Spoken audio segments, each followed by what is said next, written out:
किसी ने हजरत अली से कहा था किसी अमानतदार की बात सुनाओ, तो कहने लगे सुनाता हूँ फारूक आजम की बात। कैसे? फरमाने लगे मैं उमर से मिलने गया। ये इखलाक है। हजरत अली शेर खुदा फरमाते हैं मैं उमर से मिलने गया, फारूक आजम से। जब मैं ये उनके इखलाक की बात बता रहे, कहते जब मैं उनके पास गया तो दिया जल रहा था। अंदर दाखिल होते ही सलाम लिया तो हाल चाल पूछने की बजाय उमर पूछने लगे कि अली कोई सरकारी काम आए हो, दीनी काम आए हो या जाती काम आए हो? तो हजरत अली रदी अल्लाह ताला अन्हु फरमाते हैं मैंने कहा कि मैं तो जाती काम से आया हूँ। तो कहते उमर जल्दी से उठे और दिया उन्होंने गुल कर दिया, चिराग बुझा दी। तो कहते मैंने कहा कि उमर चिराग क्यों बुझाया है? उमर फारूक रदी अल्लाह ताला अन्हु फरमाने लगे मैं सरकारी दस्तावेजात लिख रहा था तो ये सरकार का दिया जल रहा था उतनी देर तक, अब हम जाती बात करने लगे हैं। ये डर लगता है चंद कतरे तेल आतियात के लिए इस्तेमाल हो गया तो रब की बारगाह में क्या जवाब देना। ये इखलाकी कदरें हैं, इखलाकी कदरें। जिस कौम के अंदर इखलाकी कदरें बहाल रहती हैं वो कौम जिंदा रहती है। हजरत फारूक आजम रदी अल्लाह ताला अन्हु ने महल कोई नहीं बनाया, पार्लियामेंट कोई नहीं थी, सेनेट का इजलास कहीं भी नहीं होता था। हजरत फारूक आजम रदी अल्लाह ताला अन्हु ने ना कोई सदर हाउस बनाया, ना वजीर आजम हाउस बनाया, ना हजरत फारूक आजम ने कोई पार्टी बनाई, ना किसी के सदर बना, किसी जमीयत की सदारत की। बस इखलाकी कदरें उन्होंने बहाल रखी। अबू बकर सिद्दीक हो, फारूक आजम हो, उमर फारूक हो,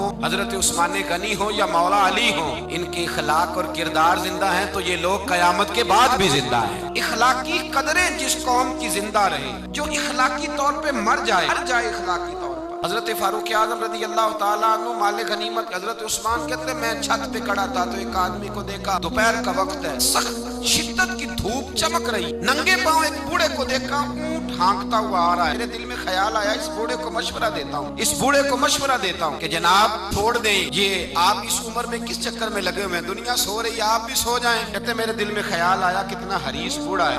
आते जब वो मेरे करीब आए मैं छत पे देख रहा था तो मेरी तो आंसू ही निकल गए। ये कोई हरीस बूढ़ा नहीं है तो उमर फारूक है। तो हजरत उमर फारूक रदी अल्लाह ताला अन्हु। मैं नीचे उतरा, मैंने कहा हुजूर क्या कर रहे हैं, गर्मी का मौसम है। कहने लगे ये माले गनीमत के ऊंट भाग गए थे तो संभालता फिरता हूँ। हुजूर किसी गुलाम को कह देते। फरमाने लगे हुकूमत मेरी है तो जिम्मेदारी भी मेरी है, हुकूमत मेरी है तो ड्यूटी भी। इखलाकी कदरें जब किसी कौम की इखलाकी कदरें, काजी शुरैह रहमतुल्लाह ताला अलैह हजरत अली शेर खुदा के काजी थे, हजरत मौला अली शेर खुदा रदी अल्लाह ताला उन्होंने मुतय्यन किया था। वो आए हजरत अली के पास, काजी साहब आके कहने लगे हुजूर मेरा इस्तीफा कबूल कर ले, चीफ जस्टिस नहीं बन सकता, मैं उमूर नहीं चला सकता अदालत के। अली ने फरमाया काजी साहब क्या हुआ? कहने लगे दो पार्टियों का मुकदमा मेरे पास था तो कल एक पार्टी 10 किलो खजूरें लेके आ गई है मेरे पास। तो हजरत अली फरमाने लगे आपने कबूल कर ली है? कहने लगे जरूरत थी मैं कबूल कर लेता। मैंने उनसे कहा है खबरदार तुमने सोचा कैसे, झिड़क दिया है, कबूल नहीं की तो कहा फिर आप इस्तीफा क्यों दे रहे हैं? तो ये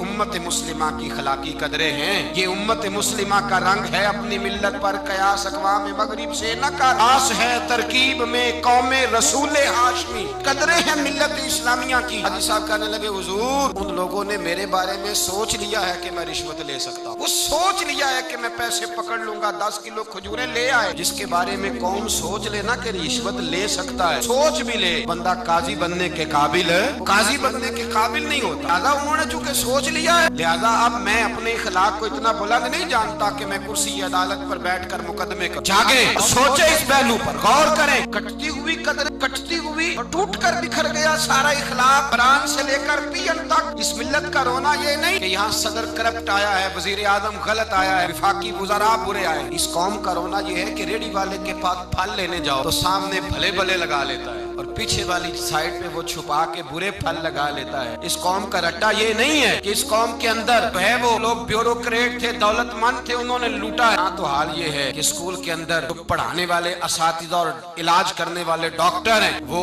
अपनी ड्यूटी को इतनी तवज्जो नहीं देते जितने अपने प्राइवेट इदारे और एकेडमी को तवज्जो दे। अखलाकी कदरें जिस कौम की पामाल होती है, मेरे रसूल पाक सल्लल्लाहु ताला अलैहि वसल्लम ने फरमाया याद रखो अगर तुमने अपने इखलाक सवार ली और तुम में से जिसका इखलाक सबसे अच्छा हो गया, की आदतें संवर गई, हुजूर फरमाते हैं रब उसे दिन को रोजा रखने वाले और रात को तहज्जुद पढ़ने वाले से ज्यादा अच्छा अजर अता फरमाएगा। उसने अपने इखलाक को अच्छा कर, अपनी आदतों को सवार लिया और फरमाया मैं तुम्हारे इखलाक सवारने आया हूँ, मैं तुम्हारी आदतें निखारने आया। मेरे रसूल पाक अलैहिस्सलातु सलाम ने इखलाक की कदरें, मेयार बुलंद किया। इखलाकी कदरों का मेयार लोगों पर बोझ बन जाता था। अगर किसी का एक पैसा किसी के हाथ आता था उसको रात नींद नहीं आती, ना मुहाल होता था। ये इखलाक था। साथ वाला पड़ोसी बेचैन होता था तो इस घर में भी किसी को नींद नहीं आती थी। ये इखलाक था। उस्मान गनी रदी अल्लाह ताला अन्हु अगर मालदार हैं, जिस भूखे की भूख का पता चला है उस्मान गनी ने अपने कंधे पे तोड़ा रख के उसके घर पहुंचाया। इखलाकी कदरें थी।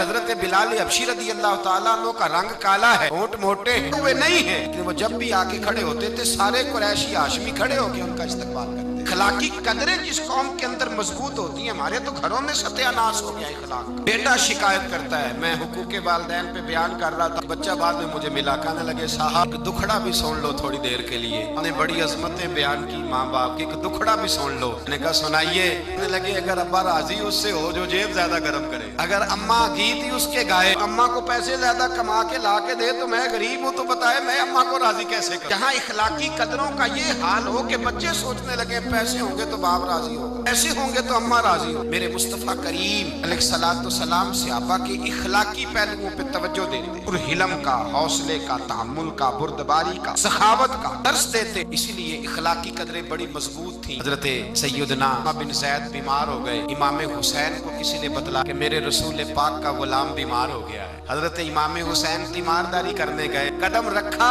उसामा हुजूर के महबूब थे, कदम रखा कमरे में, जनाब उसामा ने इमाम हुसैन का चेहरा देखा तो चीख ही निकल गई, तड़प के रोए, कहने लगे मेरी मौज नहीं लग गई, हुजूर के जलवे मुझे नजर आ गए। इमाम हुसैन अंदर दाखिल हुए तो जनाब उसामा बिन ज़ैद ने बाजू पकड़ा और सीने पे रख लिया। हजरत उसामा बिन ज़ैद तड़प के रोए। इमाम अली मकाम कहने लगे भाई रोते क्यों हो, बात बताओ। कहने लगे दुनिया छोड़ रहा हूँ पर 80 दिनार का कर्जा है, कोई भाई ना कोई सज्जन ना कोई दोस्त, असी किसी दे कुछ भी नहीं लगते ते ना कोई साडा दर्दी है कोई नहीं। पूछता हूँ कब्र पे बोझ लेके जाऊंगा, फिर क्या लफ्ज है क्या हुसैन है। लगे हुसैन आज अगर मुस्तफा करीम हयाते ज़ाहिरी में होते तो मैं जाके बाजू थाम लेता, कदमों में बैठ जाता। मेरा रसूल तो गैरों के भी बोझ उठा लिया करता है। इखलाकी कदरें देखिए। इमाम हुसैन फटाफट उठे, भी साथ था, गुलाम भी साथ थे, अब कुछ हो सकता था। हुसैन उठे गए, अपनी चादर में 80 दिनार डाल छुपाए और लेके आए, आके हजरत उसामा बिन ज़ैद को दी। और पता क्या फरमाते हैं रात आए थे 80 दिनार, मैं कह रहा था मुझे तो जरूरत नहीं, पता नहीं रब करीम ने किसका नसीब मेरे घर भेज दिया है, मुझे तो हाजत नहीं थी, ये तो तेरे पैसे थे जो मेरे घर थे, मेरे रब ने ड्यूटी लगाई कि जा उसे दे के आ। इस कौम के अंदर इखलाकी कदरें बेदार होती, जिस कौम के अंदर इखलाकी कदरें बेदार होती, कौम का अंदाज बदल जाता है, रवैया